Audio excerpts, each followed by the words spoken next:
The day of protest was the ANC's first attempt to hold a political strike on a national scale, and it was a moderate success. In the cities, the majority of workers stayed at home and black businesses did not open.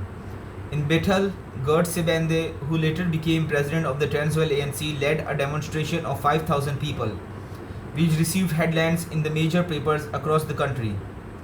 The day of protest boosted our morale, made us realize our strength, and sent a warning to the Malan government that we would not remain passive in the face of apartheid.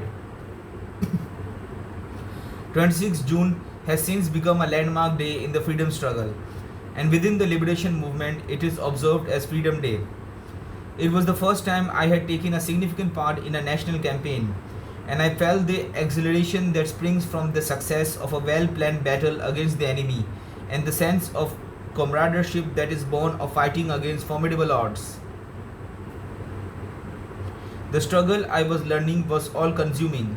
A man involved in the struggle was a man without a home life. It was in the midst of the day of protest that my second son, Maghato Levanaka, was born. I was with Evelyn at the hospital when he came into the world, but it was only a brief respite from my activities. He was named for Sefako Mapogo Makato, the second president of the ANC from 1917 until 1924, and Levanika, a leading chief in Zambia. Magato, the son of a petty chief, had led volunteers to defy the color bar that did not permit Africans to walk on the pavements of Pretoria, and his name for me was an emblem of indomitability and courage. One day during this same time, my wife informed me that my elder son, Thambi, then 5, had asked her, "Where does daddy live?" I had been returning home late at night, long after he had gone to sleep, and departing early in the morning before he woke. I did not relish being deprived of the company of my children. I missed them a great deal during those days, long before I had any inkling that I would spend decades apart from them. I was far more certain in those days of what I was against than what I was for. My long standing opposition to communism was breaking down. Moses Kotane, the general secretary of the party and a member of the executive of the ANC, often came to my house late at night, and we would debate until morning. Clear thinking and self-taught, Kotane was the son of peasant farmers in the Transvaal. "Nelson," he would say, "what do you have against us? We are all fighting the same enemy. We do not seek to dominate the ANC. We are working within the context of African nationalism." In the end, I had no good response to his arguments. Because of my friendships with Kotane, Ismail Mir and Ruth First, and my observation of their own sacrifices, I was finding it more and more difficult to justify my prejudice against the party. Within the ANC, party members such as J.B. Marks, Edwin Mufustiana, Dan Tulom, and David Bopape, among others, were devoted and hardworking and could not be faulted as freedom fighters. Dr. Dadu, one of the leaders of the 1946 resistance, was a well-known Marxist whose role as a fighter for human rights had made him a hero to all groups. I could not and no longer did question the bona fides of such men and women. If I could not challenge their dedication, I could still question the philosophical and practical underpinnings of Marxism. But I had little knowledge of Marxism, and in political discussions with my communist friends, I found myself handicapped by my ignorance of their philosophy. I decided to remedy this. I acquired the complete works of Marx and Engels, Lenin, Stalin, Mao Zedong, and others, and I probed the philosophy of dialectical and historical materialism. I had little time to study these works properly. While I was stimulated by the Communist Manifesto, I was exhausted by Das Kapital, but I found myself strongly drawn to the idea of a classless society which, to my mind, was similar to traditional African culture where life was shared and communal.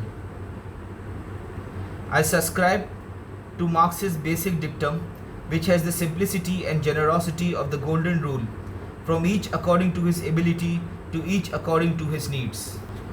Dialectical materialism seemed to offer both a searchlight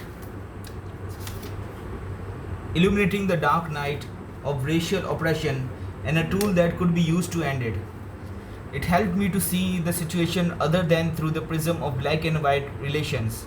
For if our struggle was to succeed, we had to transcend black and white. I was attracted to the scientific underpinnings of dialectical materialism, for I am always inclined to trust what I can verify. Its materialistic analysis of economics rang true to me.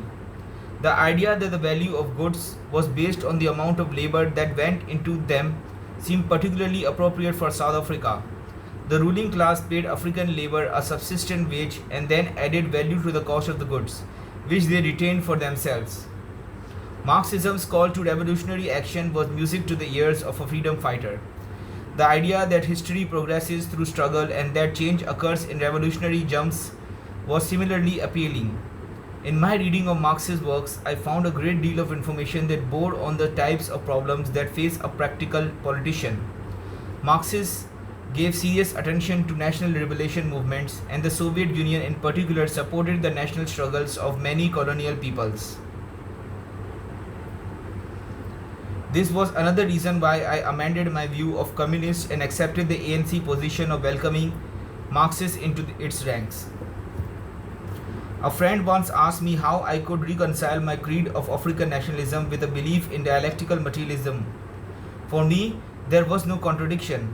I was first and foremost an African nationalist fighting for our emancipation from minority rule and the right to control our own destiny. But at the same time, South Africa and the African continent were part of the larger world. Our problems, while distinctive and special, were not unique, and a philosophy that placed those problems in an international and historical context of the greater world and the course of history was valuable. I was prepared to use whatever means necessary to speed up the erasure of human prejudice and the end of chauvinistic and violent nationalism.